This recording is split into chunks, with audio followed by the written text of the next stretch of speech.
வணக்கம். பிச்சை பாத்திரம் இதுதாங்க தலைப்பு.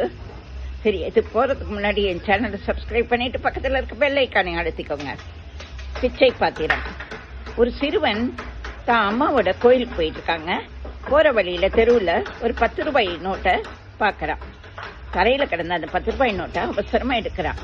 அதை எடுத்த உடனே அவங்க அம்மா அவனை அதட்டி, டீ தம்பி, இது யாரோ தவற விட்ட பணம், இந்த பணத்தை நம்ம எடுக்கக்கூடாது, அதை அங்கேயே போட்டுடு, இல்லைன்னா கொண்டு போய் கோயில் உண்டியல்ல போடு அப்படின்னு சொல்றாங்க. சொன்ன உடனே அவன் அவசரமா அம்மா கையில இருக்க அந்த பூக்குடையை பார்க்கறான். அந்த பூக்குடை பித்தளை எல்லாரும் ஆனது. அது கோயிலுக்கு அர்ச்சனைக்காக எடுத்துட்டு போறாங்க. அதுல பூவெல்லாம் வச்சு டக்குன்னு அதுல இருக்கிறதெல்லாம் எடுத்து அம்மா கையில திணிச்சிட்டு, அம்மா இந்த பூக்குடையில நாணயங்கள் போட்டா கீழே விழுவுமான்னு கேட்கிறான். விழாதுடா, அது எப்படி, சின்ன சின்ன துளைகளா தானே இருக்கு அப்படின்னு அம்மா சொல்றாங்க.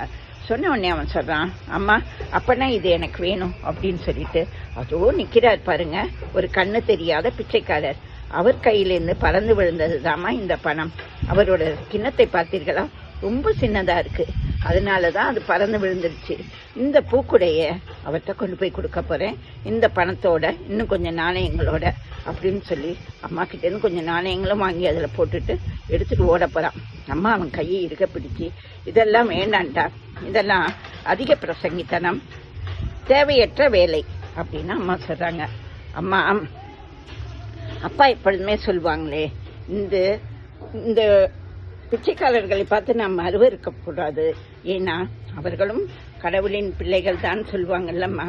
நீ கோயிலுக்குள்ள எடுத்துட்டு போற அந்த பாத்திரத்தை நான் வெளியில இருக்க ஒரு கடவுளோட பிள்ளைக்கு கொடுக்க போறேம்மா, அவ்வளவுதான் அப்படின்னு சொல்லி அந்த 8 வயசு பையன் அவ்வளவு பெருசா பேசுறாங்க. பேசிட்டு அவசரமா அந்த கூடையை எடுத்துக்கிட்டு ஓடுறான் அந்த பெரியவர்கிட்ட. அந்த கண்ணு தெரியாத பெரியவர் அதை தடவி பார்த்துட்டு, எப்பா யாருப்பா நீ, எதற்காக இதை எனக்கு கொடுக்கற அப்படின்னு சொல்றாரு. ஐயா, நீங்க கையில வச்சிருக்கிறது ரொம்ப சின்ன கிண்ணம், அதுல எது வச்சாலும் பறந்து போயிடும், இதை வச்சுக்கோங்க, இதுல வாங்கி நாணயங்களை போடுங்க அப்படின்னு சொல்லிட்டு அவர்கிட்ட கொடுக்கறான். இவ்வளவு கருணை உள்ளம் படைத்தவனா இருக்கியேப்பா, இரக்கம் உள்ளவனா இருக்கியே, யாரப்பா நீ அப்படிங்கிறாரு. நான் கருணாகரன் அப்படின்னு சொல்லிட்டு ஓடி போறாங்க அந்த பையன். யாரா இருந்தாலுமே நம்ம மற்றவங்களுக்கு உதவுற மனப்பான்மை இருக்கிற சின்ன பிள்ளைங்கள்லேருந்து சொல்லி தரணும் நம்ம. நன்றி, வணக்கம்.